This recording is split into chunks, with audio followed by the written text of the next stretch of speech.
Welcome back to Texas Liberty Podcast. I'm Clark Patterson, and tonight is Tuesday night, May the 7th, 2024. And tonight, along with Ted Brown, I'll be interviewing Chase Oliver, who is one of the top candidates for the Libertarian Party's 2024 presidential nomination. So thank you so much for agreeing to appear on our show, Chase. And so let me just start out by asking you, why exactly did you become a libertarian?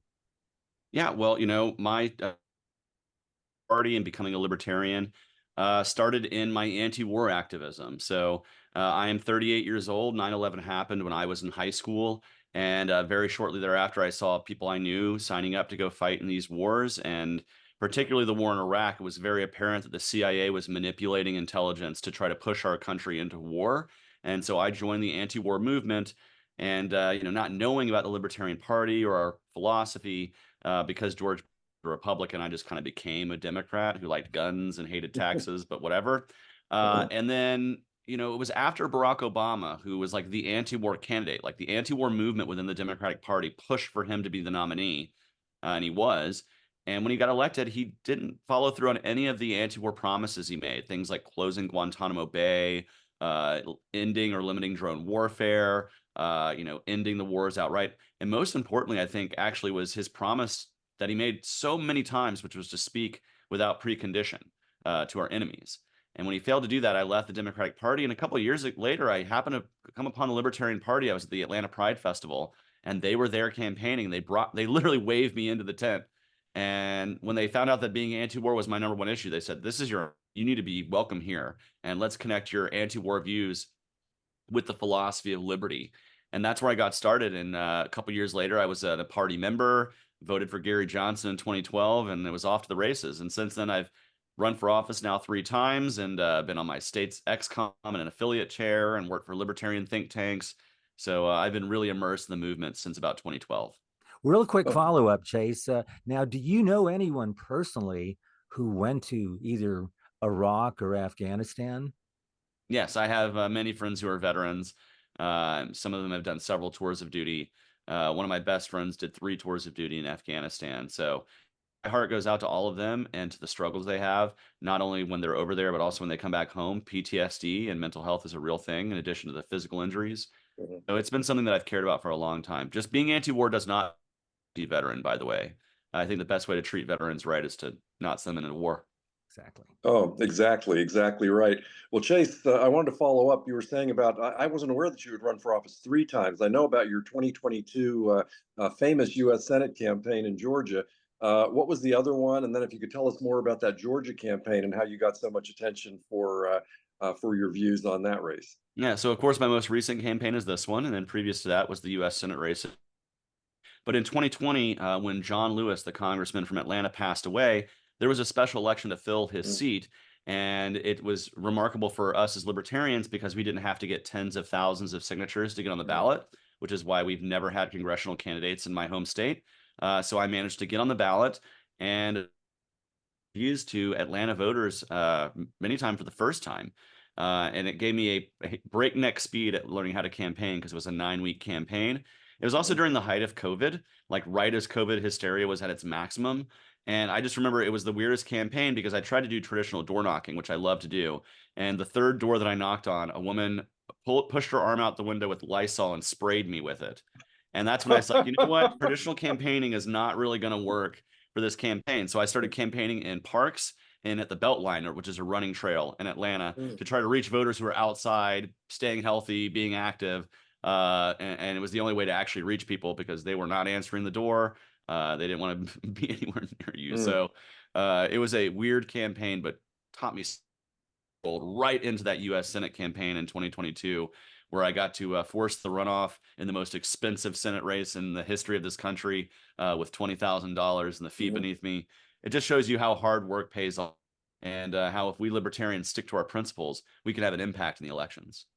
Oh, exactly. Well, one thing I cite that you did in that election, that clip of you with Senator Warnock, where you're asking him, does he actually read the bills, or does he just listen to whatever Senator Schumer tells him to do, and his confused look and everything. I just love that, and I think that's a classic moment. Yeah, well, you know, he didn't answer many of the questions that were asked of him directly. He was more concerned with debating the was Herschel Walker there? Well, Mhm. not there rather. And one of the remarkable things the press noted about my debate performance was Chase Oliver actually answered every question that was asked of him directly, which is something that's very rare for politicians. It was so rare, remarkable. The AJC and others decided to report on that. Excellent, excellent. And I guess back to you, Clark. Yes, in fact, of course, Chase, you had such an incredibly great showing in 2022, less than 2 years ago.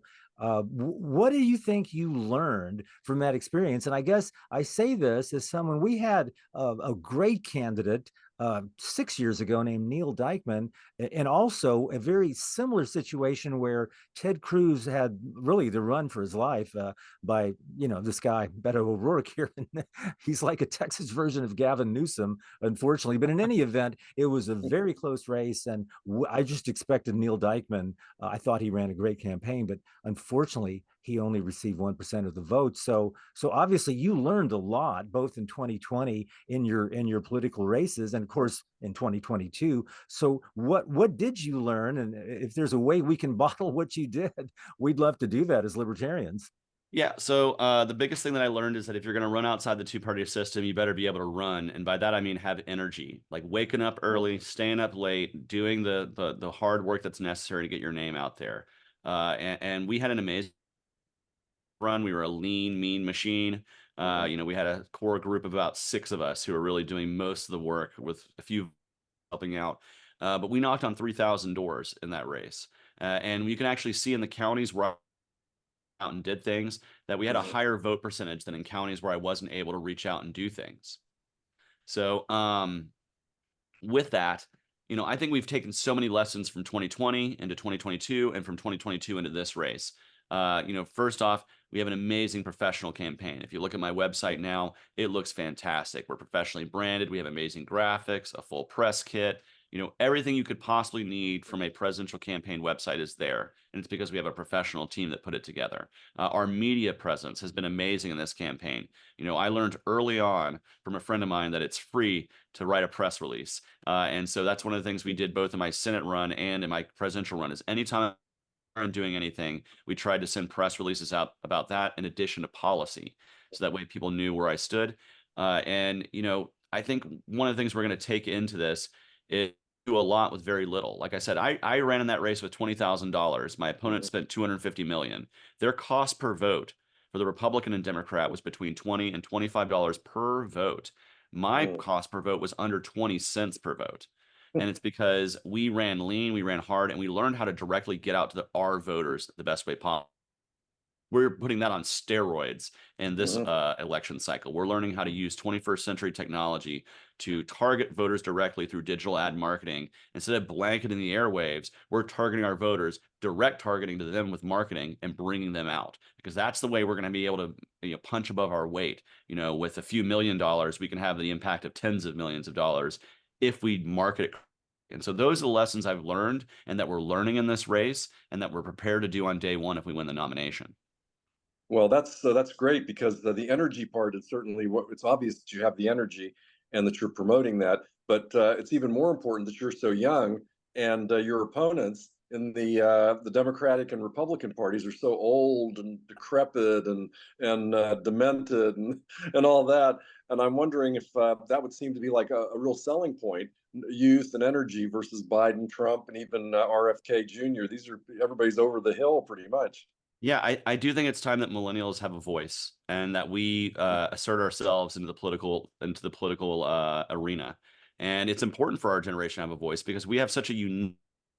Millennials grew up during the War on Terror years. We lived through the 2008 financial crisis as young, new people in the economy. We're right now raising country. So we are the American family these days, and we can't discount Gen Zers. There's going to be 41 million eligible Gen Z voters in this next election.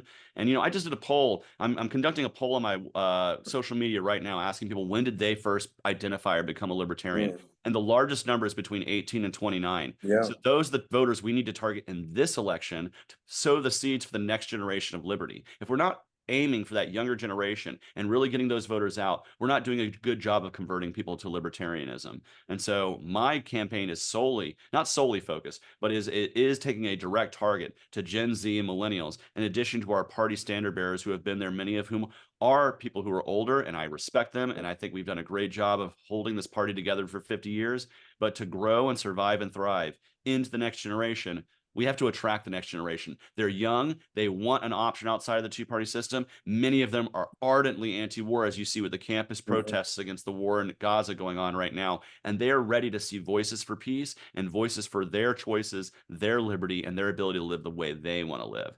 And I think we can provide that to them with the philosophy of liberty, which is the best philosophy out there for live and let live type people, which Gen Z certainly is. Yes, yes. And now one thing that the young people seem to like is TikTok, and the federal government seems to want to not allow them to have TikTok. Now, are you doing campaigning on that medium, and are you taking a stand on that? Oh yeah, we're on TikTok, and we put our social media out there. Hopefully, we're trying to get ourselves to go viral. We need to get followers to be able to do the live streaming on TikTok. As soon as we're able to do that, we're going to start live streaming on TikTok. And putting messages out directly to Gen Z, because that is the social media they use. So Gen Zers use TikTok and Snapchat, Instagram and Twitter, and boomers and Gen Xers use Facebook. Like, those are the most common social media platforms for each of those generations. And we're going to make sure we have a presence on all of them, but we are definitely going to make sure we have a focus on hitting those younger voters where they're at and trying to bring them into the liberty movement. Find their libertarian issue, just like I had a libertarian issue. We're going to metaphorically wave them into the tent, just like I got literally waved into a tent, and bring them to liberty. I think if we can do that as a campaign, we're going to have great success in the future for our candidates across the country and for our party to grow, survive, and thrive. Yes, and now you mentioned the anti-war protests now also. Obviously, there's a lot of young people who are involved in that. Now, have you been to any of the protests? Have you joined in with any of the students, or been in those towns and been interviewed by the media or anything like that? Well, I've been traveling, but we're looking to see what we can do to get out amongst some of these protests. I'm kind of wanting to go out to Emory University here in Atlanta. We're looking to see if we can make a contact with some of the folks who are leading the movement out there, to perhaps give me an opportunity to listen more than speak. Really, I want to hear from these young people and why they're why they're doing what they're doing, and I want to hear their voices and take those voices and push them outward so people can hear them. If that's what a candidate is supposed to be doing. We're supposed to be putting the liberty lens from what regular people are going through, the fights that they're having, the struggles that they're having, the triumphs that they're celebrating, and reflecting those American values as a candidate. That's what a candidate's supposed to do. So I'm hoping to get out there, meet these young people, and hear from them. And I would love to attend some of these meetups and protests. And if anybody has anybody in the campus movement, please reach out to my campaign. We're trying to do that as well. Yes. So I'm sort of hogging my time here from Clark, but I did want to ask you about of course, you were just talking about hearing from young people, but it seems like the Libertarian Party leadership wants to hear from an old person, former President Donald Trump, to speak at the Libertarian National Convention, which is supposed to feature you and your Libertarian opponents for the nomination. But yet this Republican who doesn't believe in liberty is going to be showing up there, supposedly. I'll believe it when I see it. But what's your view about Donald Trump appearing at the convention? Yeah, and apparently RFK now too. He said he's going to come up there and get. Apparently, he has a speaking spot that we haven't heard about yet, because that's what he said on Twitter, is that he's been invited to speak. That wasn't announced yet by our leadership, so I don't know if that's real or him blowing smoke. But here's the truth: Donald Trump or RFK want to come to our convention. We need to nominate her as possible so that we have a candidate who can have the media gravitate towards them and provide that in real-time contrast. If that means we do the debate on Friday night and we elect our candidate first thing Saturday morning, I'm all for that. Whatever we can do, we have to get it done quickly. This means, no diddling over things at the beginning, like fighting over, this means get it done. We have to get it done. Media spotlight. Secondly, the truth is if Donald Trump or RFK want to come to our convention and are refusing to debate the Libertarian candidate, or at least committing to debate the Libertarian candidate in the future during the debates, that's cowardice, and they shouldn't be on our stage. Libertarians paid for that stage. I sincerely believe that. But if that is going to occur, we need to make sure we have a candidate who can give a forceful rebuttal right out.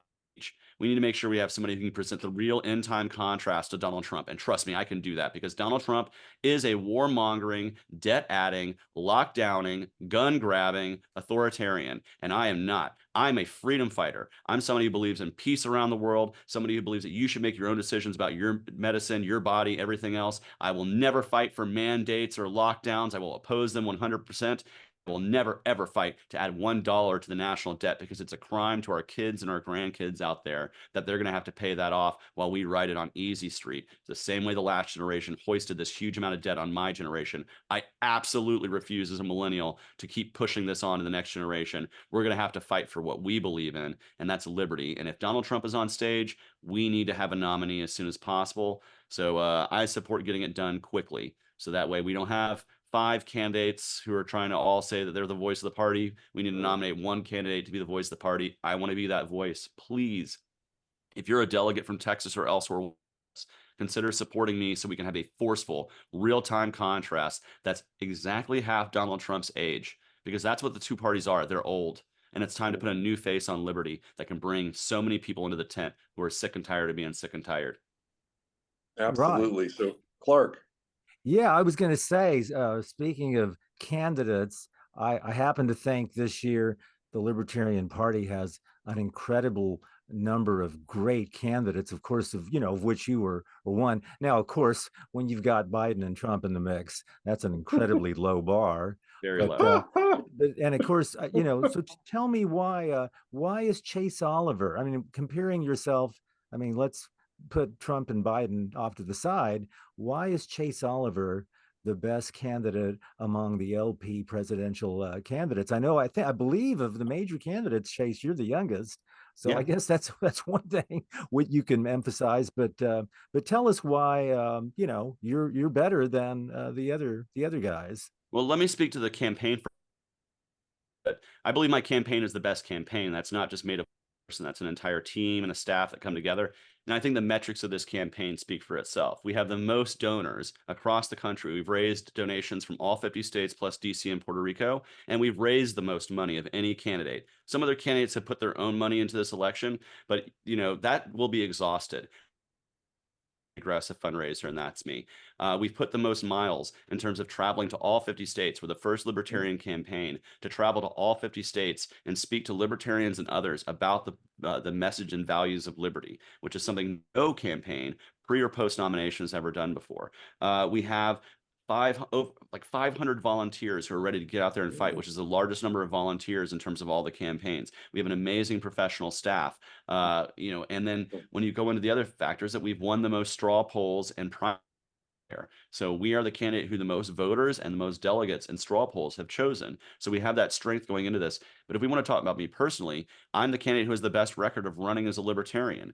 I have gotten the most the most influential, impactful race as a candidate in terms of what I did with the resources that I had, and the fact that I was the best candidate running as a libertarian against a Republican and a Democrat that's running in this race. I have the most campaign experience, having run twice before, first for Congress, then statewide, and now running nationally for the 3rd time. And so I have the most actual campaign experience. I'm the most comfortable in front of the media. I've done the most press conferences. I've done the most actual interviews with major media outlets because of my Senate race. I was interviewed by Vice and Rolling Stone and the Washington Post, the New York Times, and the LA media outlets all over the country. And I represented our party well. I represented our values well. And so you can know when you go in as a delegate and you're selecting Chase Oliver for president, that you're going to get somebody who's tried and true, who's practiced, professional, and positive. That's the most important thing we need in a candidate, is somebody who's going to run a powerful, positive messaging, because that's how we break through the two. And I also think the goals of my campaign, building our foundation up, is something that's very important for us, because if we're not building our foundation up, we'll never tear the state down. And so if we're not reaching out to that next generation to bring a new lifeblood into this party, we're spinning our wheels. And we run the risk of what happened to the Reform Party in the 90s, where they aged their party out of relevancy, and also, frankly, didn't meet their values. And we really should avoid that. Hint, hint, wink, wink, RFK.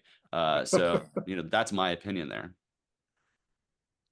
Okay, so yeah, absolutely, and that's when you're meeting with all the people. In fact, I was impressed with the 50 states, and of course, you have to talk to libertarians now, because you need the libertarian votes to get the nomination.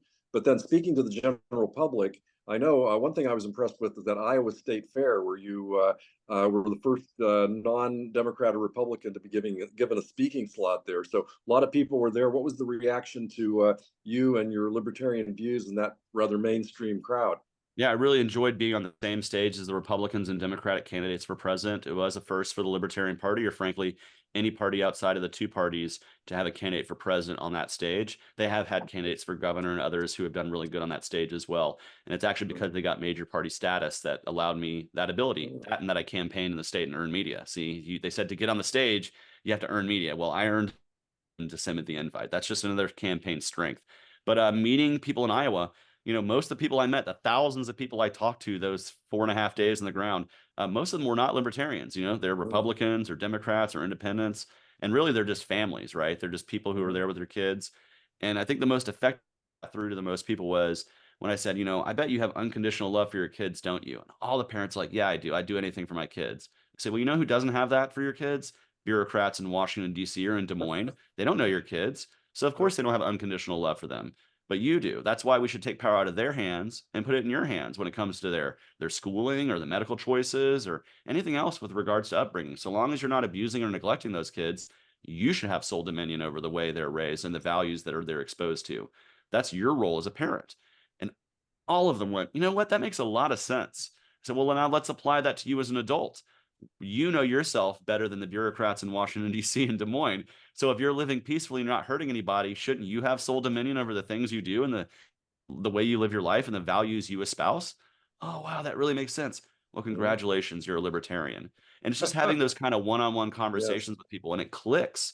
And I had many conversations like that. I look forward to having so many conversations like that and having our volunteers and campaign workers across the country having those conversations in their own communities and neighborhoods, helping to push the outreach of this campaign. Okay, Clark. Yes, Chase, go ahead and tell us in your own words, what are the 3 or 4 biggest issues that you're going to, I mean, I have been to your website, but it's always best to get the actual positions that from the actual candidate himself. So tell us I would say 3, maybe even 4 issues that you're going to focus on, even beyond convention. Yeah, I'll give you the fantastic 4, right? So first off, it's important to listen to the voters about what they care about.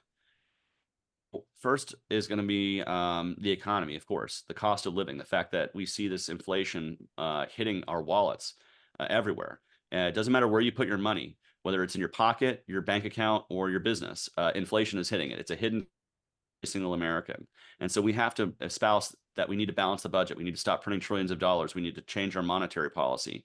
Those are the conversations we need to have on the economy to help bring costs down. But when it comes to other major policies that are very important to the voter, there's immigration. Obviously, huge crisis going on the southern border that's actually made a crisis by the government, not just by people wanting to come here and work. It's because they've made immigration unworkable as a government. And we need to streamline this into an Ellis Island style model that allows people to freely move across the border as long as they're peaceful and not wanted for some sort of crime that could be dangerous. They should be able to just come right across the border very easily. We don't need this huge apparatus, these walls, these border patrols, all this extra stuff. We just need to provide a way for people to come in. And when they do that, 99.9% of the people will do that, right? And then we have the other 2 big domestic healthcare autonomy coming off of the COVID crisis. People want to be able to make their own medical decisions. And that even extends to the Dobbs decision and the pro-choice argument, which many women, man, that's one of the first things they talk about is bodily autonomy. They're being pro-choice and be able to make their own choices. In addition to being anti-lockdown, anti-mandate, and anti the state making your healthcare decisions, we have to separate the healthcare choices, whether it's in all regards, not just COVID, but in every aspect. And then my personal, and other than being anti-war, which trust me, we have to oppose the warfare state.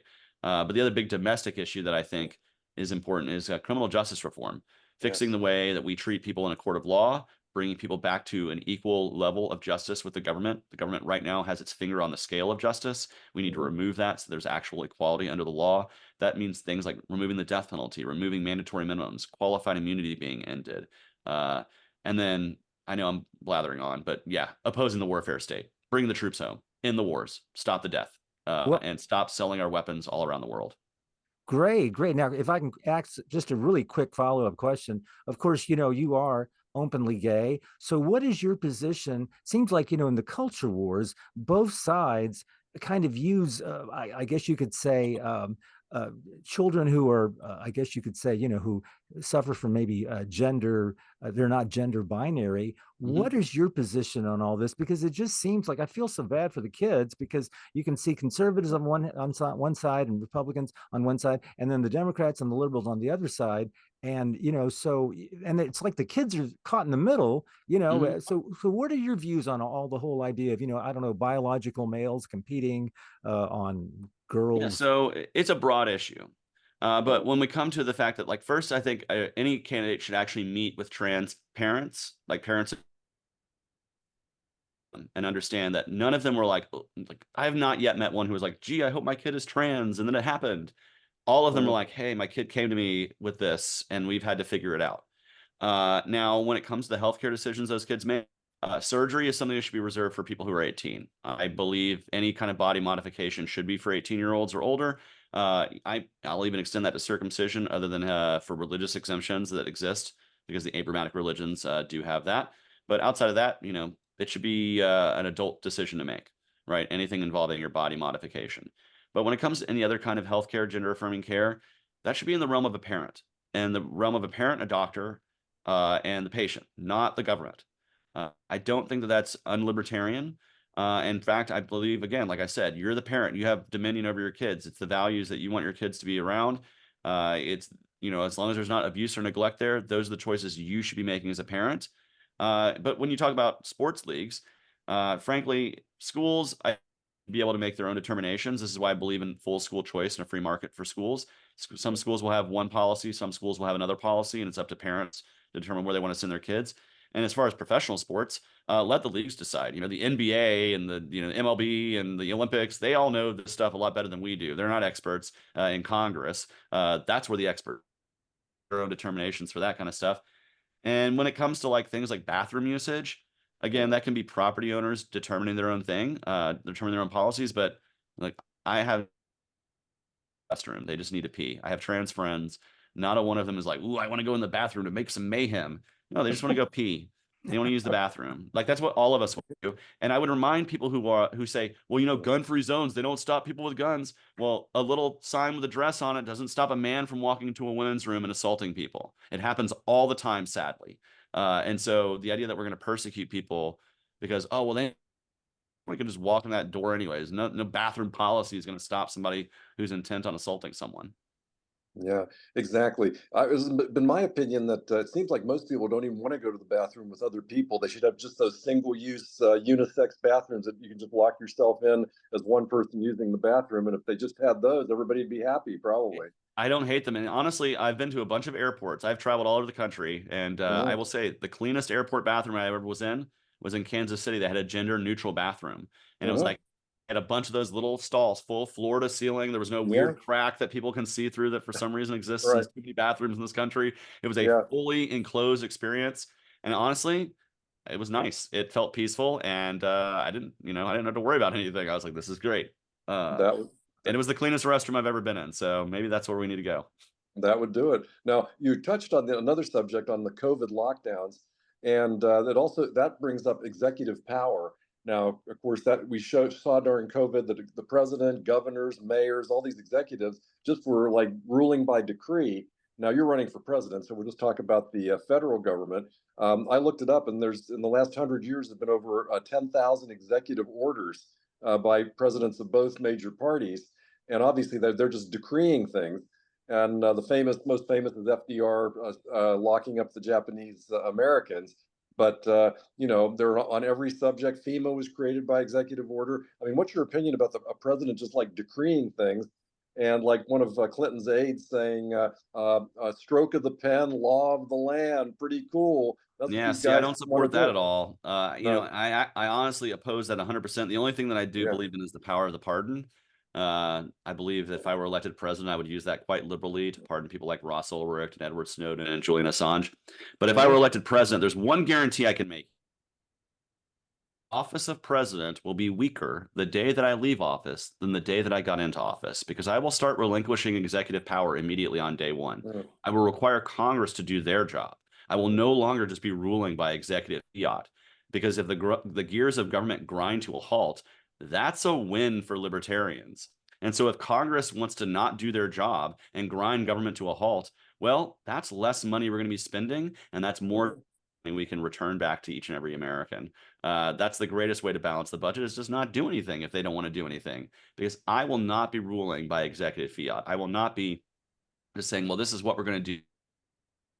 Congress will have to determine these things. And I'm willing to be limited by Congress, knowing that I will have Republicans and Democrats who will be in the majority in Congress, most likely, if I'm. So I'm putting those limitations on myself because I'm practicing what I preach. And the only way we'll ever do that is if we abide by our principles. And that is a limited executive. Well, Absolutely. great. Well, we're starting to run down, gentlemen, to the last 5 minutes. So why don't I go ahead and give you the opportunity, Chase, to kind of tell us where people can find you on social media, of course, and then kind of make a final statement. You've done a great job already, but maybe you can sum up all the great things you've said in the previous 30 minutes. But first, let us know where we can find you on the social media accounts. Absolutely. So you can find me on all the major platforms at Chase for Liberty, except for Facebook, which is Chase Oliver Libertarian. But everywhere else, it's at Chase for Liberty. So find me on TikTok, Instagram, X, everywhere else, on YouTube. We're going to be on a lot more social media platforms as we grow. And then if you want to find the website, go to votechaseoliver.com. You can join our movement by becoming a volunteer, a donor supporter, or hey, just stay on the email list so you can stay up to date with what we're doing. And I want you to join this campaign. I want you to candidate for president at our convention so I can fight the two-party system directly. And I need your help to do that, because if I'm our nominee, I can't go speak to every single one of your neighbors and friends and members of your community by myself. So I need you to reach out to them and help find their libertarian issue that will bring them into the tent. Are your neighbors tired of our tax dollars being taken and used in a war machine overseas? Welcome them to liberty. Are your neighbors tired of seeing the crisis at our southern border and the human rights abuses that it creates? Welcome them to liberty. Maybe you have a neighbor whose land's being taken to put a pipeline through their land for eminent domain, or they're going to build a wall on their land on our southern border. Welcome them to liberty. Whatever that issue is, let's bring them into the tent and connect their one or two issues with the greater libertarian philosophy of live and let live. That if you are living your life in peace, free from coercion, theft, violence, and fraud, you're not doing those things, then your life is your life. Your body is your body. Your business is your business, and your property is your property. It's not mine, and it's not the government's. And that's a message we can spread all over the country together. A powerful, positive message if I become our nominee. So if you're a delegate watching this, please support me in DC. And if you're someone else who's watching this, please help support the campaign by going to votechaseoliver.com and donating today. It literally puts the fuel in the tank so this campaign can start firing on all cylinders on day one of the nomination. Thank you very much, you guys, for letting me Well, thanks so much for coming on. Yeah. And again, this episode will drop early tomorrow morning. I'll send you an email, Chase, because I think you've done a great job tonight. I'm fired up. How about you, Ted? Why don't you close out with any closing thoughts, Ted? Well, absolutely, Chase. I really enjoyed your remarks here. And I hope once you're the nominee, I hope you'll come down to Texas and campaign with me running for Senate and Clark running for Congress and a bunch of other Texans who'd like to campaign with you. Absolutely. My campaign got started in Texas. The first event I did when I started thinking about running for president was in Abilene, Texas, at a Libertarian Party of Texas meetup. All over the state, and I look forward to getting all over the state again, because you guys are great down there, and I can't say no to Texas barbecue and Tex-Mex. So if you just leave out the enchiladas and the brisket, I'll make sure I get there. Fantastic. You're welcome anytime. Well, great. Well, listen, thanks again, Chase. And so let me just conclude, as I like to do here on Texas Liberty Podcast, by just reminding everybody that tyranny exists when the people fear the government. Liberty exists when the government fears the people. So go out and show the government you're not scared. Thanks again, gentlemen, and we'll be seeing you all down the road. Peace.